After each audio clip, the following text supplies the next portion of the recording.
Having to defeat your own penis in open combat for plotting against you? 3, 2, 1. You crazy mother. So, I've been living in a small town for a while now, and I've noticed that it has some unique characteristics that really set it apart from other small towns, like a forest of steel and oil, or 2 homeless people per 1 meth addict. But what really sets it apart is the unrelenting hard work that everyday men and women put into their endless paranoia. I feel like I've been dropped onto the set of Hills Have Eyes, or any movie that ends in the mutated townsfolk murdering those pesky outlanders. I know what you're thinking, right? It can't be that bad. Look, for the first few months living here, I couldn't even scratch my junk in public without having to provide a backstory, picture ID, and a complete family tree for each and every one of my man babies.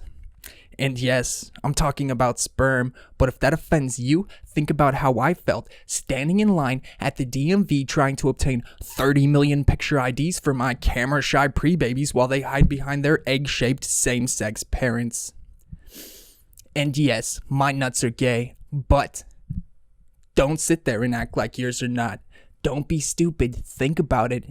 Both of your nuts spend all their time together cuddled up in the sack and are so uncontrollably attracted to a penis that they end their day in a sperm bath. Exactly, bitch. Your nuts are gay too. Alright, let's stop bragging about how gay your nuts are before the mutated townsfolk get their pitchforks ready for self-mutilation. Not in my town. No. But if they really did pitchfork their nuts off, I really couldn't blame them. I mean, it really would be the only way to get rid of those crack-addicted bedbugs always attempting to steal boards off their yard fencing.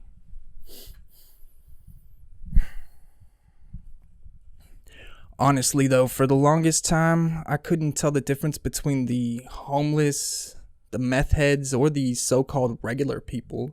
I mean, they all seem to share this same state of collective paranoia. I see it and I hear it everywhere I go. To work, to the store, or even just on social media. You know, it kind of makes me feel like a schizophrenic watching Netflix's Black Mirror as if it were a documentary. Or a good villager done right, as they would probably call it around here. But take a look at these posts I pulled from my local social justice warrior Facebook group so you can kind of get an idea of what I'm talking about. So first up, we have an ominous yard fence warning. Apparently, this guy just wants you to keep an eye out. You know, watch your fence boards. Don't make his mistake and fail to see the plot against him and his family. I mean, he has kids, for fuck's sake. Have you no heart, yard fencing? In his defense, meth does make boards behave in strange ways these days. On a real note, he was just letting everyone know that his boards were acting weird, so be on the lookout for outlanders or suspicious looking boards. Now, maybe this is just my opinion, but I think that your boards keep falling down on their own because they look very old, and you'll probably keep nailing them back up with the same rusty ass nails with the same loose ass nail holes. Not to mention that a desert tends to dry out everything in it, kind of like everything in your house after accepting a drink from Cardi B. But don't worry though, it's not rape if you get hard, right? Anyways, dry climate, old boards, rusty ass nails, get the fuck out of here with that, right? Obviously, there's a heinous plot against you, your family, and the precious swing set by crack-addicted yard fencing. But let's take a look at another post from the same group therapy session on Facebook. So this next person is alleging that a 99-cent store is robbing their customers. Anyways, this person posted, "It looks like they have their own way to steal from unsuspecting customers. Blast it, that's BS.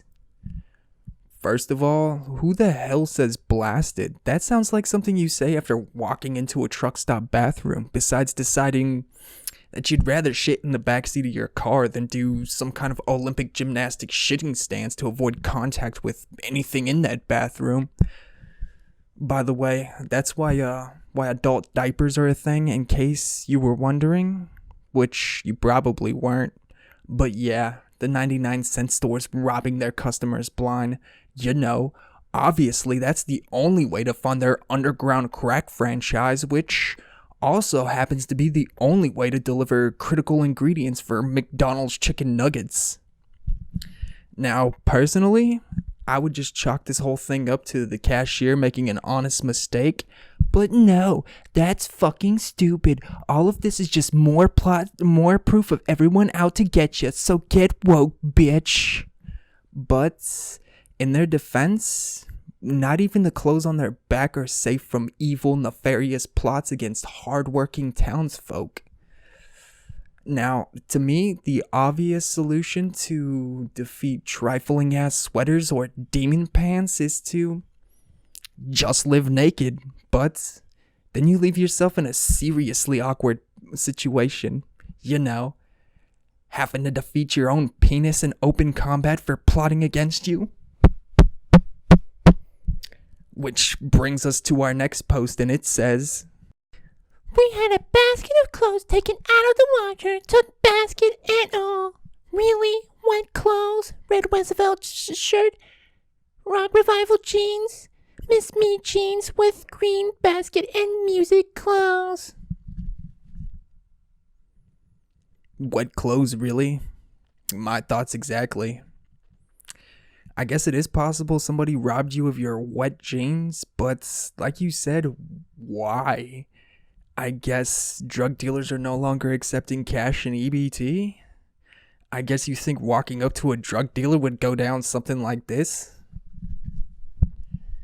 Yeah, stop playing. You best put that Benji away. You know what? Get the fuck out of here. Next time, bring Miss Me, and them shits best be wet too. Franklin having drop pants wearing ass motherfucker. Meanwhile, the villagers watching this are like, "Hey, you melon head, El Chapo built his empire on the back of wet cotton tank tops. This guy, what a fucking idiot." By the way, I like how she notes the specific brand, as if anyone wearing that specific brand is the thief. You just have to, check and see if the pants are wet or not, and that's, how you would know. Duh! I don't know, man. Maybe somebody really was desperate enough to pawn her wet jeans for crack or whatever. But I think I finally figured out why this town is the way that it is. The source of their collective paranoia, and it kind of went down like this. So, at the suggestion of Joe Rogan, I decided to check out some Joey Diaz stand-up, and that's when Diaz said something that put everything into perspective for me. Let's take a look at a clip from that show. I go over to Chrysler, it's the American way. You know what I'm saying? Dodge, the American way. American fucking people. I walk in there was not one American in there. Everything but a fucking American. And they were sniffling too. Everybody was sniffling the first day there. I'm like, oh fuck. Everybody snorts fucking coke.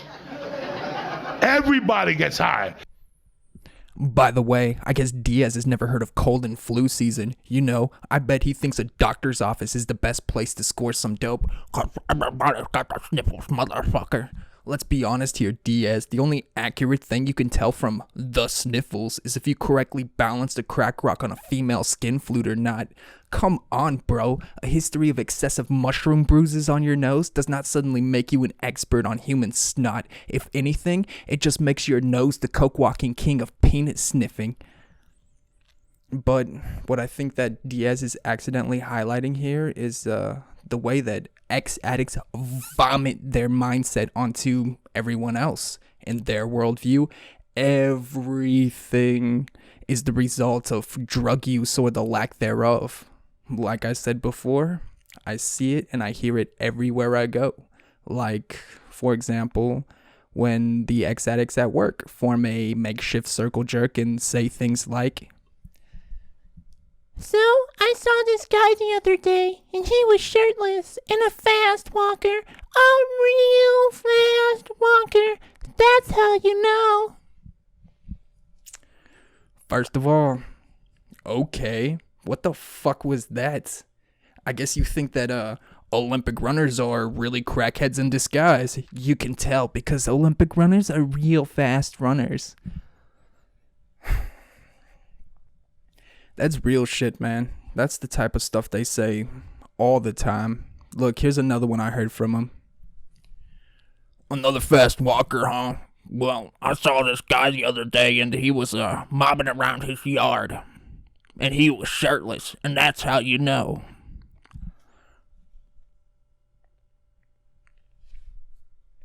Oh, really? Because all I got from that is that you might be a fucking idiot. You know, that's kind of like saying, you see that milk over there with the label torn off?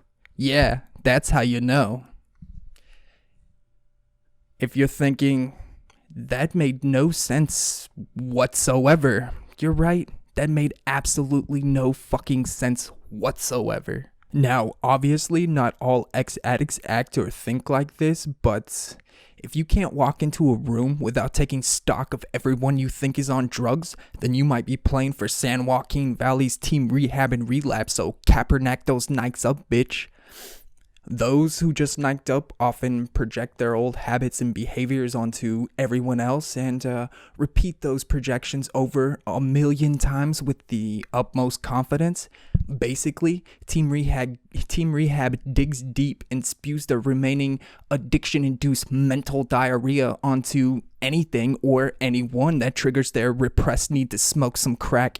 Either that or walking fast or taking your shirt off or catching the fucking flu makes you a crackhead. I don't know, man. Some people might call that shit a little crazy.